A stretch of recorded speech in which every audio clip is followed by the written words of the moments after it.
Meanwhile, let's dial in Laura Ingraham. She's the founder of LifeSet, and she's the host of the new 10 p.m. show starting on October 30th, the Ingraham Angle. Good morning to you, Laura. Good morning, Hey, good Laura. to see you guys. Congratulations on the new book, and we've been seeing all the promos for your new show. We're excited about it. I know. I actually haven't seen it yet, but I've been hearing about it, so I better watch it and see it. I haven't seen them. You look great. Well, we are starting this hour with a Fox News alert because Bergdahl is expected to plead guilty today, Laura. And it's interesting. About a year ago, some documentary filmmakers made the film that we're looking at right here. They've sat on the video for over a year, and now ABC is releasing the video on the day of the plea deal. Why exactly is he going to plead guilty? Listen to this. We may as well go back to kangaroo courts and lynch mobs that got what they wanted. The people who are to the point of saying, yeah, just shoot them, you can never convince those people to change their minds. And it hurts, though. It does hurt. Laura, from the people who in our control room who've seen the video, apparently he says he can't get a fair trial, and he blames, among other people, the President of the United States, Donald Trump. Well, isn't that a shock coming from a deserter who put his fellow soldiers in jeopardy and focused on his own convenience and his own feelings, not his duty to honor and defend the United States, his duty to the U.S. military, to our Constitution. Bo Bergdahl is playing the blame game. We have a lot of people these days pointing fingers at others instead of looking at themselves in the mirror. You heard Hillary yesterday talk about how it's the Russian deal that caused her to lose the election. Right. And now we have Bo Bergdahl. I should remind everybody that the judge in the Bergdahl case told potential jurors that, he didn't strike them if they voted for Trump. They couldn't strike them off the jury. However, he did say, we're going to ask you about social media posting about Donald Trump and so forth. So Bergdahl's a deserter. He's a traitor to his country, and he's blaming the president. Okay, fine. I think we know. I think we know what time it is here, and it's ridiculous. It's Monday, absolutely. Yeah. At noon today, the president will be sitting down with the majority leader, Mitch McConnell. Plenty to discuss for them. This, as last week, of course, the president signs executive actions on Obamacare as well as decertifying the Iran deal. Democrats don't like that. They're suddenly now threatening to shut down the government but want to blame Republicans for it. Where does this political tap dance go from here? Well, Republicans have to be very careful how they message this Obamacare move by the president. The president was correct in using his Article 1 power, his regulatory authority, his discretion here. The Obamacare exchanges are collapsing. Congress could not get its act together. The House at least passed something. But Mitch McConnell, how many swings and misses could he have on this issue? So Donald Trump got elected in part on the wall, repealing Obamacare, obviously trade and a less interventionist foreign policy. But he has the upper hand on this. You have to message this correctly to the American people. The Democrats are really good at resistance. They've been doing it since Trump was inaugurated. But if I'm Trump and I have McConnell in a room, I say, bring me more legislation that I can sign that we can go around the country, barnstorm about to the American people on economic renewal, on this tax reform, and all the other priorities that we have. But I need you to support what I've done on this on the regulatory front. And McConnell is the one who's in about, 18% approval rating? So I think Trump has about 3 times the approval rating, approximately, as Mitch McConnell, maybe 2.5 times. But it's ridiculous. All right, what do you think about Colin Kaepernick filing grievances now against the NFL, their owners? He says that the league is colluding against him because he's been unsigned now for 6 weeks. So now we have Hillary blaming the Russians, we have Bergdahl blaming Trump, and we have Kaepernick blaming the owners colluding. Is there a pattern here among all these people? No one wants to take responsibility for their own actions. If Colin Kaepernick wanted to kick off this big protest, as he did last year, then, okay, he did it. And now we see the results for the NFL. A lot of other people followed in his footsteps, and they decided to kneel, protest, take their protest to the field, and it didn't work out well for them. Right. If he wants to protest, God bless him, go ahead and protest on his own time.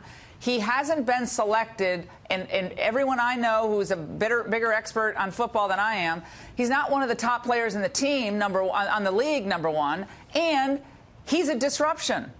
to the league. It's been a disaster for the NFL, this protest mentality. Play the game, play it as best you can, and merit should be the ultimate, right. linchpin here, not anything else. But I mean, again, they're all blaming other people. You're responsible for your own actions. Right. And this is a grievance. It's not a lawsuit per se. But, Laura, you're a lawyer. Yeah. Can't companies hire anybody they want to for whatever reason they want to? Yeah, there's no, I mean, again, if we had a legal system that was serious about dismissing frivolous lawsuits, this one would clearly be dismissed. And I would slap sanctions on his attorney if I were the judge. Mark Geragos? Yeah, I would slap sanctions on him. This is a frivolous lawsuit. It has no merit, no basis in fact. What Geragos wants to do is get publicity for Geragos and also get documents in discovery. They think they could, if they get some emails being sent between owners about him, then they can prove some type of, I guess, civil case that he could have. But I think it's very weak. But again, people file lawsuits all the time in the United States that bankrupt other people, not the NFL. And they should be dismissed. It's another example of a stupid lawsuit that, frankly, should receive sanctions on the other end. Well, Laura, this just in, Colin Kaepernick has a supporter. Hillary Clinton at the London Literature Festival decided to chime in on whether we should stand or kneel for the national anthem. Take a listen to what she said. So you have to resist what are very clear, what we call dog whistles to that base. That's what the black athletes kneeling was about. That was not against our anthem or our flag. That was actually, kneeling is a reverent position. It was to demonstrate in a peaceful way against racism and injustice in our criminal system. I think it would be a grave error for Democrats to recede from those fights. And so therefore we have to stand up, fight back, resist. Isn't this where our politics are today, Laura? One says stand, the other says kneel? Stand up, fight back, resist. Hillary Clinton proving once again why she was not fit for the presidency. She is always, if there's a choice, she'll always go on the wrong side of an issue. Maybe if this had nothing to do with Trump, she would say something different. But that clip demonstrates once again why it's not the Russians, it's not Jim Comey, it's not Donald Trump being a celebrity that defeated her last November. Hillary defeated herself. She cannot deviate from identity politics. She has no solutions for economic prosperity for this country. Her foreign policy ideas were way off the mark. And she wanted open borders. She wanted to continue the Trans-Pacific Partnership. All the stuff that Hillary Clinton was for, the voters rejected. And she keeps proving it. Every day she's out there, she makes me more glad that we elected Donald J. Trump. I can tell you that right now. Laura, speaking of losing, Jimmy Kimmel was interviewed, and he said he doesn't care about losing the Republican base. Listen to this. It's a bit of a risk that you're taking talking about that stuff. You might lose the audience. Like 3 years ago, I was equally liked by Republicans and Democrats, and then Republican numbers went way down, like 30% or whatever. And, you know, as a talk show host, that's not ideal, but I would do it again in a heartbeat. So you don't mind if Republicans turn off your show? I wouldn't say I don't mind. I mean, I love for everyone. I want everyone with a television to watch the show.